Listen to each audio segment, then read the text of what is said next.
여러분 반갑습니다. 잉크TV 방송 시작하도록 하겠습니다. 문의 전화가 오면은 가장 많은 그 질문을 받았던 게 사장님 기계 요즘 기계 뭐 하면 됩니까? 이런 질문을 진짜 많이 받아요. 그래서 제가 오늘 방송 주제를 그런 생각을 했습니다. 이제 지금 현재 판매되고 있는 장비들 중에서 그래도 좀 안정적이고 비즈니스 사업할 만한 모델들은 어떤 게 있고 브랜드별로, 그리고 이 모델들이 각 특성이 어떻고 가격 대비 특성이 어떻고 어떤 사람한테 주로 이게 이 모델 선택할 때 좋을지 그냥 제 견해를 여러분들에게 한번 전달해 드릴까 합니다. 그래서 참고하셔서 각 사장님들이 생각하고 있는 생각과 제가 이야기하는 이 생각을 잘 한번 들어보시고 나름대로 잘 판단하셔서 사업하시는데 활용을 하시면 될 것 같아요.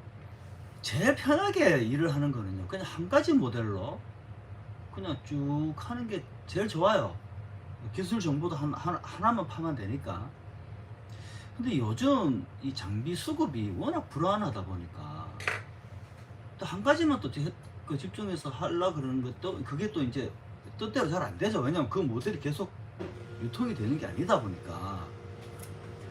그래서 제가 사실 HP8730을 제가 수입 장비를 잡기 전까지만 해도 저는 그 캐논 7092 그쪽에 저는 올인을 할 생각이었었어요. 왜냐면 실제로 제일 안정적인 시스템을 갖고 있고 행여나 문제가 생기다 쳐도 내 선에서 해결할 수 있는 문제까지만 발생되지 않는다는 거죠. 무슨 뭐 칩 에러가 있는 것도 아니고 기계 자체가 정품보안 프린터이기 때문에. 그래서 저는 캐논으로 밀어야 되겠다는 생각을 하고 있다가 HP 제가 8730 장비를 제가 컨텐츠를 찍었단 말이에요.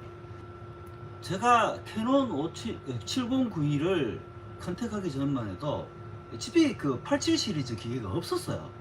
완전 식은 말라갖고 기계를 구할 수가 없어가지고 좀 적절한 제품을 이제 둘러보다가 앱손 5790 테스트가 다 끝났기 때문에 이제 사용하면 안 되겠나 해서 5790이라는 모델과 캐논 7092, 70 시리즈하고 이 두 개를 보고 있다가 이제 HP 제품이 나왔어요. 현재로는 제가 이제 8730 장비가 워낙 넉넉하게 있기 때문에 저는 한동안 8730을 할 것 같습니다. 무엇보다 중요한 게 렌탈 비즈니스를 하다 보면은 원만한 유지 보수를 해야 되는데, 저는 저한테 사실 HP 장비는 진짜 쉽거든요. 이때까지 해왔던 거고 워낙 안에 구조를 잘 알고 있기 때문에 유지 보수하는 면에 있어서 특별히 따로 공부할 필요도 없고 하기 때문에 저는 8730을 저 개인적으로는 사업을 할 것 같습니다. 기계를 딱 깔아놓고 처음 딱 봤었을 때, 첫인상을 딱 봤었을 때 그 10중 8구는 앱손 장비를 한다고 봐요.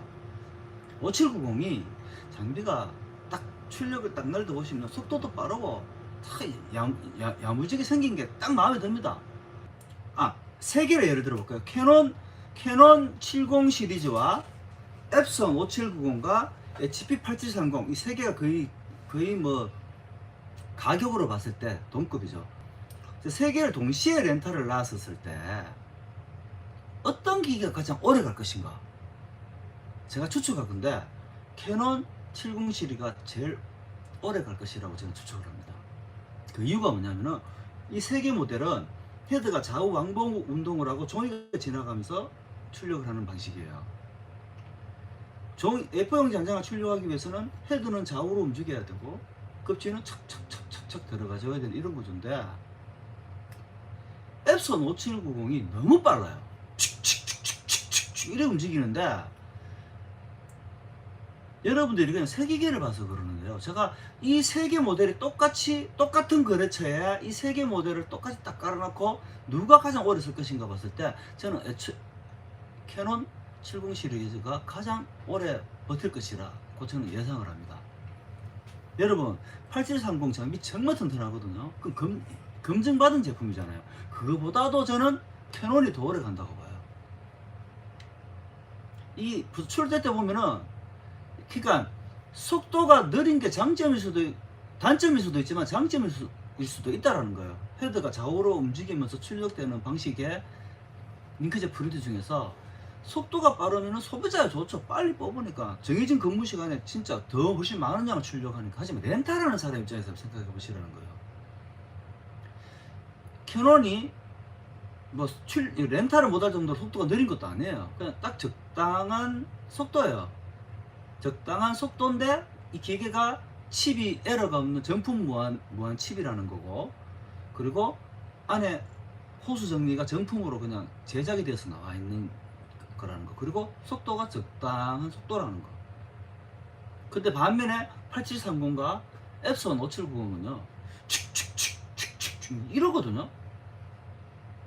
딱 보면 첫인상은 시원시원하고 막 와 종이 팍팍 뱉어주고 와 시원시원하니까 이 장비가 마음에 들지는 모르겠지만 진짜 깊이 있게 한번 생각해 보십시오.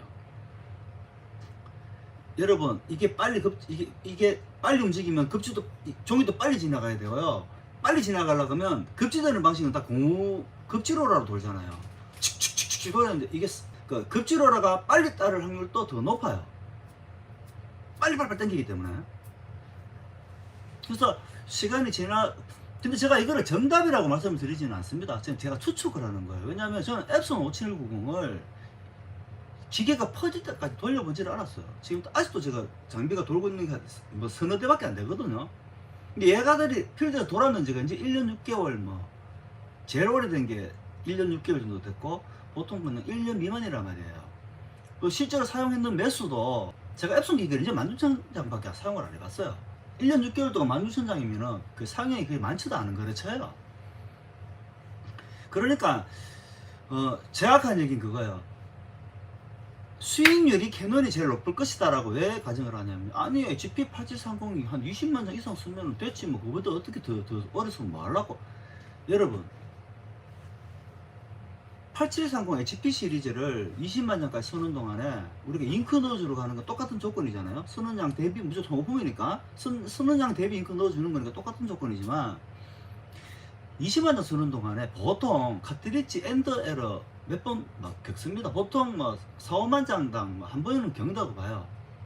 그래서 그 카트리지 에러 때문에 거리체를 불시에 왔다 갔다 그리는 거를 계산을 안 하셨잖아요.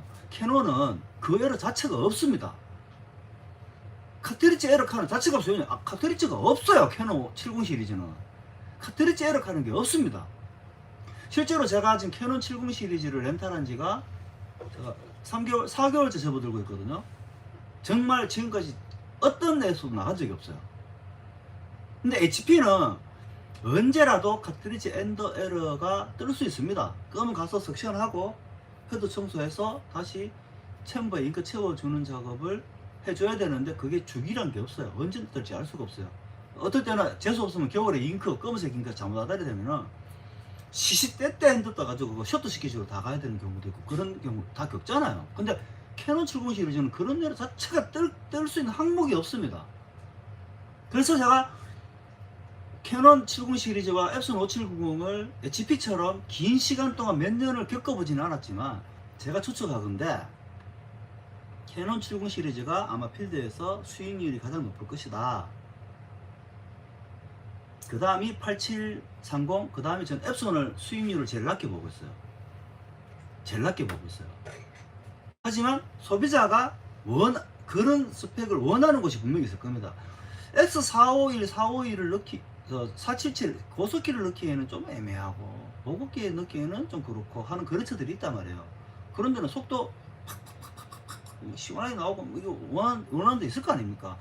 그런 거래처는 그냥 앱손 기계를 넣어줄 수밖에 없죠, 소비자. 그런데 여러분, 잉크젯 프린트기를 렌탈로 해서 쓰는 소비자들의 대다수는요, 그렇게 속도 가지고 그렇게, 그러니까 어지간히 느린 거 아니면은 평균적인 그냥 그 캐논 70 시리즈 정도만 돼도 소비자는 내가 프린터를 필요로 할 때 작동만 잘 돼주면은 거의 뭐 그렇게 불평불만 없습니다. 급지 잘 돼주고, 예?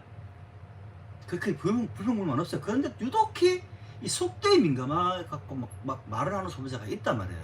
그런 경우에는 앱손 5790을 넣어주면 되겠죠. 넣어주면 돼요. 하지만 제가 드리고 싶은 말은요, 수익률이 제일 높은 걸 되도록이면은 나도 별 말이 없는데 굳이 수익률이 낮은 걸 렌탈을 할 필요는 없다는 말이에요, 저는.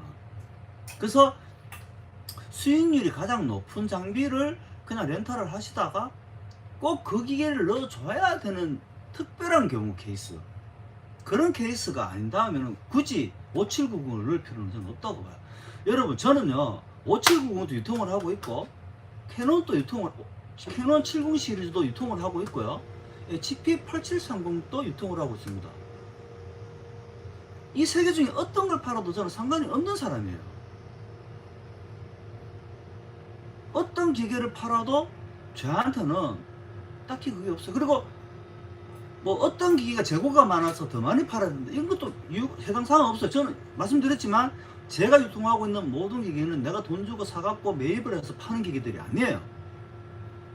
수입하시는 분들이, 유통하시는 분들이 저한테 판매를 위탁해서 온 거기 때문에 안 팔아도 돼요. 저는 손해가 없어요. 그러니까 어떤 모델이든 팔리는 그냥 팔면 되는 사람입니다. 그래서 제가 여러분들한테 가장 내 생각을 솔직하게 표현해서 할 수 있는 겁니다.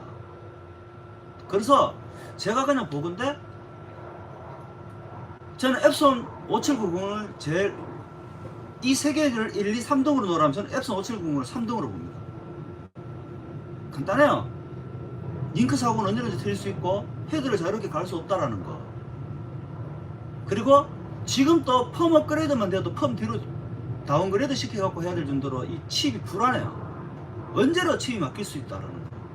그래서 소비자한테, 특정한 소비자가 꼭 이걸 원하지 않는 한은 웬만하면 이걸 넣고 싶지 않은 기계가 저는 앱손 5790이에요. 그런데 세 개를 동시에 딱 깔아놓고 딱 봤을 때 첫인상은 가장 깔고 싶은 기계가 또 5790이에요. 속도 빠르고 시원하니까. 하지만 여러분들, 제가 말씀드리고자 하는 팩트는요, 우리는 렌탈업자고 개인 사업자들입니다. 수익을 내는 게 첫 번째 목적이잖아요. 소비자와 원만한 거래를 하면서 가장 수익이 잘 나야 된다는 게 첫 번째 목적이잖아요. 그렇다면 저는 앱손이 3등이라는 거예요. 1등이 될 수가 없어요. 여러분, 내가 10대를, 똑같은 모델을 10대를 운영하고 있다 보면요, 이 기계에 있는 기계가 사무실에 처박혀 있어. 그러면 그러다 보니 이 기계 4번 기계 헤드가 나와버렸어. 그러면 놀고 있는 기계 헤드를 빼갖고 여기는 꽂아서 쓴다는 게, 이게 여러분 수익에 얼마나 큰 차이가 있는 건지 아십니까? 1번 기계에 있는 헤드를 2번 기계의 헤드에 꽂는다. 8번 헤드에 있는 헤드를 1번 기계 헤드에도 꽂는다. 이거는 여러분 수익에 엄청난 차이가 있는 겁니다. 앱손은 그게 안 된다는 거예요. 안 되는 게 아니라 할 수는 있는데 일이 많다는 거죠. 기계 다 보내가 해도 또 떠대야 되고, 이거 벌써 여기서부터 벌써 이제 손익이 이제 갈라지기 시작하는 겁니다. 뭐하니까 처음 하시는 초보들이 처음에 기계 딱 까서 그냥 탁 보고 첫인상 보고 기계를 그냥 깔아본단 말이에요. 이거를 100대를 깔아놓고 손익계산을 나와보세요. 제가 장학시 자신 하는데요, 8730 100대라는 사람과 7092는 사실 자신은 못하겠어요. 왜냐면 7092를 내가 이제 4개월밖에 안 했기 때문에, 얘가 지금 우리 쓰고 있는 링크가 지금까지도 말씀 없지만 앞으로도 말씀 없고 괜찮다는 전제에서 하드웨어만 보자면은 캐논이 맞지만, 캐논이 필드 데이터가 없다라는 치명적인 단점이 있잖아요. 이제 4개월밖에 안 써봤다는 거. 그래서 순위를 굳이 정하라면 하드웨어만 본다면은 캐논이 1등, 2등이 8730, 3등이 앱손. 하지만 필드 데이터가 나와 있는 그 안정성까지 따져보자면은 그럼 HP가 1등, 2등 캐논, 3등 앱손. 전 앱손 3등 변함없습니다. 지금 앱손으로 사업 잘하고 계신 분들이 한테 입 한마디만 해드리고 싶어. 잉크사가 홈런 터져보십시오. 내가 앱손을 왜 했을까 하고 땅을 치고 후회하실 겁니다. 감당도 안 돼요, 그거. 아직 사고가 안 터져보니까 모르시는 거예요. 저는 캐짝 뭐하니까 20년 넘게 했거든요. 예전에 한 번씩 다 겪었어요. 앱손 잉크 사고가 한번 터지면 기계 다 드러내야 돼요. 잘 뚫리지도 않아요, 또. 두 번째, 칩 막혀버리잖아요. 그래서 앱손이 그때 예전에는 칩이 하도 자주 막히니까 어떻게 했느냐, 수동으로 리셋시키는 걸로 나온 거예요. 쓰다가 엔드가 뜨면은 버튼을 계속 몇 초 이상 누르고 있으면 리셋이 되는 방식, 카트리지야. 그게 나왔었단 말이에요. 그게 그렇게 할 정도로 앱손이 칩이 언제라도 막힐 수 있을 정도로 불안합니다. 그래서 여러분, 당장 눈에 딱 보이는 거 봤을 때는 앱손 하면 되지. 근데 앱손을 권하지 않는 이유가 사고가 한번 터져보시면 압니다. 심하게는 앱손으로 막 올 전체 거래처를 앱손으로 한 개 모델로 막 렌탈을 했던 사람이라면은 어찌라면 폐업할 수도 있어요. 지금 그런 거 흔하게 겪었습니다. 그래서 제가 앱손을 3등이라 두고, 하지만 앱손 같은 모델이 꼭 들어가야 되는 특수성을 가진 거래처에는 앱손을 깔면 돼요. 그리고 나중에 잘못돼봐야 거기에만 드러내면 되거든. 그러니까 제가 여러분들한테 드리고 싶은 말은요, 당장 기계 앞에 눈에 펴놔놓고 돌아가는 것만 보지 마시고 앞으로 뭐하니까는요, 사고 터지는 걸 항상 염두에 두고 비즈니스를 하셔야 됩니다. 자, 여러분, 오늘 여러분들과 함께한 내용은 여기까지입니다. HP80 시리즈를 거의 뭐 지금 죽기 살기로 만들려서 하고 있거든요. 거의 막바지에 왔습니다. 막바지에 왔어요. 제가 거의 이제 제품을 한 2개월, 3개월 정도만 시간을 주시면은 진짜 제가 개발한 궁극기 하나로 80 시리즈를 돌아갈 수 있을 정도로 제가 만들어 놓겠습니다. 저희 거의 지금 거의 만들어 놓고 테스트만 돌리고 있거든요. 3개월만 시간 주시면은 제가 80 전용 궁극기로 제가 이 제품을 그냥 바로 돌릴 수 있는 그런 거를 제가 제안을 드리도록 하겠습니다. 거의 근사치에 왔습니다. 조금만 기다려 주시기 바랍니다. 자, 여러분, 오늘은 여기까지입니다. 내일 모레, 여러분, 내일 모레 목요일날 방송 안내 하나만 좀 할게요. 내일 모레 방송 내용이 뭐냐면요, 여러분 그 TM박스 아시죠? TM박스를 소개하는 방송을 제가 목요일날 할 예정이에요. 그리고 방송 중에 틴텍의 담당자와 직접 전화를 연결해 가지고 원격으로 TM박스를 구동하는 것과 장단점, 편리성, 그리고 저희 아이블록의 센싱과 구동되는 것들을 다 해서 여러분들한테 한번 소개하는 방송을 제가 목요일에 진행할 예정입니다. 그렇게 하시고요, 목요일날 최대한 많은 분이 참여하셔서 방송을 함께 해주시면은 틴텍에서도 신제품들 출시를 했잖아요. 그래서 이분들한테 진짜 여러분들한테 맞는 그 유지보수 관리 프로그램들이 있습니다. 그게 뭐 피카운트도 있고 뭐 틴텍도 있고 몇 개 회사가 있거든요. 내가 그 회사들 전부 다 내가 소개를 할 거예요. 하면은 여러분들한테 맞는 유지보수 프로그램 한번 보시고 적용해 보십시오. 인건비가 확실히 절감이 됩니다. 굉장히 또 편해요. 그러니까 목요일날 여러분들 저희들이 정해놓은 방송 많이 시청하시고요, 여러분들 사업하시는데 도움이 됐으면 좋겠습니다. 오늘 방송 내용은 여기까지입니다. 감사합니다.